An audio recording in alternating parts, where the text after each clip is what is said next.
wish that tune was as pretty as that introduction you made on there, really. Oh, boy. I was trying to think of what the tune was. That's one of my longer introductions. Yeah, well, you see, that's one of them strikes again. There you go. I wanted to ask you a question, Basie, has been burning in my mind for quite a while.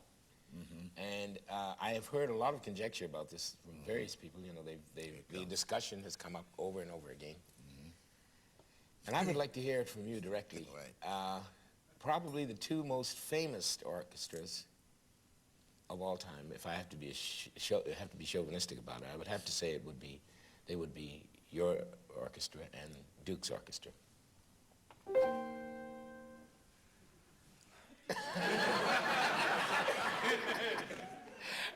All right. What would you say was the difference? What would your impressions of the difference between the two bands be? Class. Class.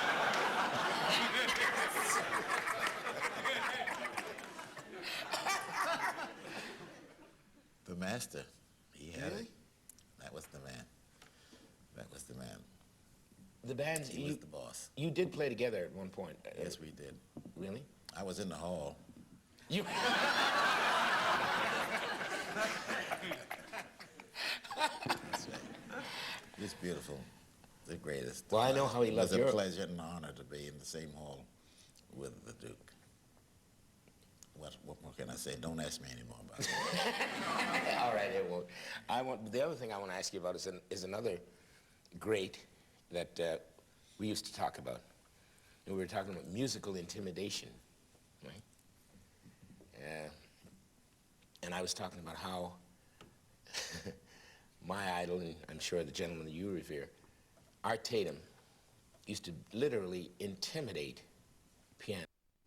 And it's one thing for people to understand what the word means insofar as lifestyle, but insofar as a musical style, I can remember, as you, I'm sure you vividly remember, what pianists used to feel like when he used to walk in the room that they were playing in.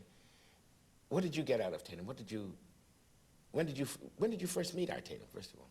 Oh, I met Art many, many years ago, and we were traveling through Toledo, and I was with Benny Moten, you know, and I made the mistake. We stopped over in Toledo for a stopover, you know, and I made the mistake of said there was a piano there in this little room, you know, and I don't know, you know, I don't know what made me sit down at this piano and play. And in those days, I thought I could stride a little bit, you know. Yeah. And somebody walked over with me and said, "This is Art Tatum being here, man."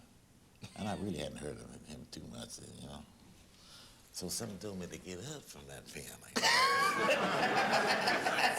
So I listened to that, something told me. And I got up. And Art walked in there, and he must have been, I don't know what brought him in there, but somebody must have told him as a kid in there trying to play some piano or something like that, so he walked in there and just played a half a chorus or something.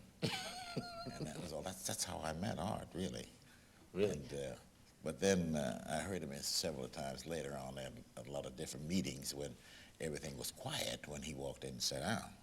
That's the way it's always been. How about the piano parties? You mentioned once about... Except when you came, and he really admired you an awful lot. And I remember the time when you went looking for him, too. No, I didn't. Knocked on his door. I was always suicidal. No, it wasn't like that. No, he respected you an awful lot. Oh, I love that.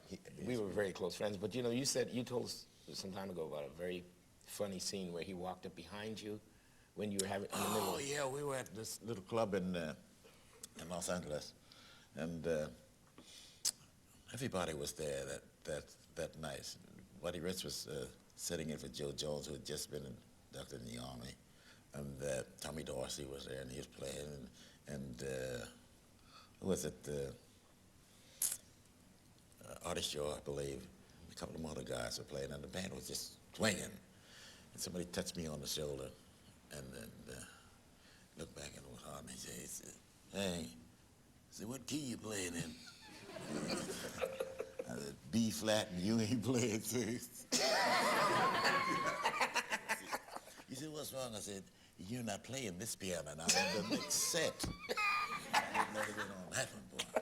Because when he sits down, everything is destroyed. Yeah. And nothing else happens It's true. after that. Well, this is what I meant about the intimidation, because when Art Tatum used to play, my feeling about it was that whether it was certainly a pianist that thought they wanted to follow him, they would change their mind.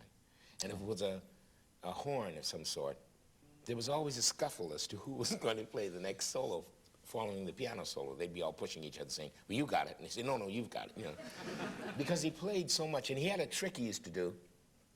If a soloist was playing, they're playing something above this tempo, he would lay one of these on him like, and of course, right? That's just what you've been doing to me all the time.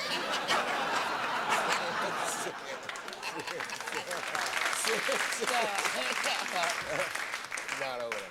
But that was one. But I don't think. I think that Art actually did that because he was like kind of a prankster. You know, he loved doing that. He was very much in love with his instrument. We all know that. Yeah, I don't think he could stand any spaces. No. He couldn't stand there's no space. Now he filled up all the boxes. That's right. Yeah. But the thing that I admired about him was I remember the intimidation that I suffered when I first met him. And I'm not ashamed to say it. I'm, as a matter of fact, very honored to say it because he meant a lot to me and still does. And I used to come apart whenever he'd come in, you know, just be destroyed. I'd be playing something and go into that bag, and anything. And he took me aside one night and he said, you know, if you have to hate me, if that's what's going to make you get over this, you just have to hate me. You know, you can't just hate somebody, you know, just voluntarily. I can. Yeah.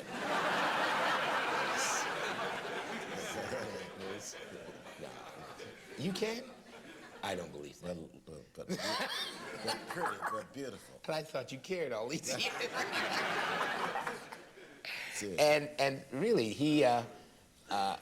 it wasn't a case of really hating him. I had to ignore him as best I could. If you can ever ignore death, you know, I had to ignore him, you know. And one night he had a way of talking to pianists through the instrument.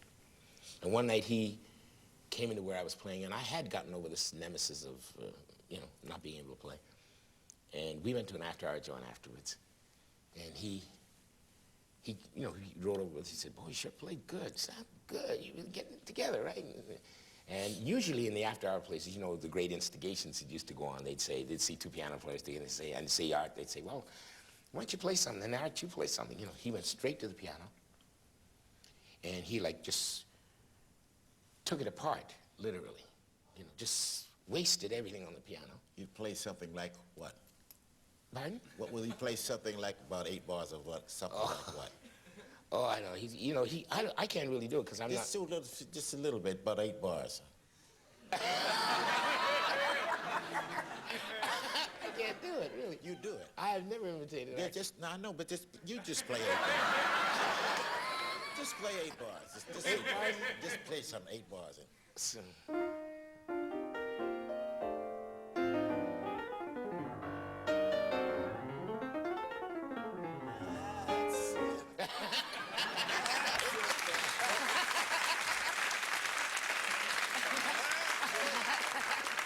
and he went through about, I don't know, he went through about 10 minutes of something and just wasted it all. And he came back over and he sat down beside me and he said, you know, when I get through, you can